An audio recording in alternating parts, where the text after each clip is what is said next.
Hello friends, আশা করি সবাই ভালোই আছেন। আজকে 4টে স্টক নিয়ে আলোচনা করব। প্রথমেই বলে নিই, এডুকেশন পারপাস স্টকগুলি বলবো।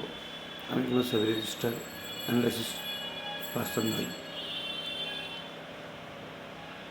স্টক চার্টটি আগামী 3 থেকে 6 মাসের মধ্যে 30 থেকে 50% রিটার্ন দিতে পারে, এটা আমার মনে হচ্ছে।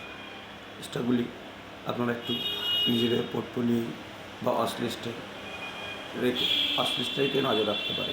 ঠিক আছে, কোনো বাই অ্যান্ড সেল পজিশন এখান থেকে দেওয়া হয় না।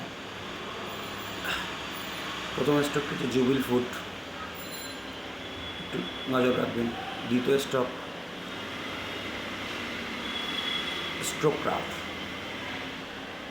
তৃতীয় স্টকটি হচ্ছে হিন্দুস্তান ইউনিলিভার। এই 3টে স্টক আপনারা ভালো করে নজর রাখবেন। আরেকটা পেনি স্টক দেবো, অর্থাৎ রেকমেন্ডেশন করবো না, আপনাদের জাস্ট বলছি অরিয়েন্ট গ্রিন পাওয়ার। ঠিক আছে, এই 4টে স্টক আপনারা নেক্সট 6 মাসের মধ্যে লক্ষ্য করবেন। এখন যে রেটে চলছে তার থেকে 30 থেকে 50% উপরে চলে যাবে। ঠিক আছে, আপনারা আমার এই চ্যানেল থেকে প্রতিনিয়তই কোনো না কোনো গাইডলাইন পেতেই থাকবেন। তাই আপনাদের যদি ভালো লেগে থাকে তাহলে আমার চ্যানেলটি অবশ্যই সাবস্ক্রাইব করবেন এবং ভিডিওগুলো ভালো লাগলে লাইক করবেন।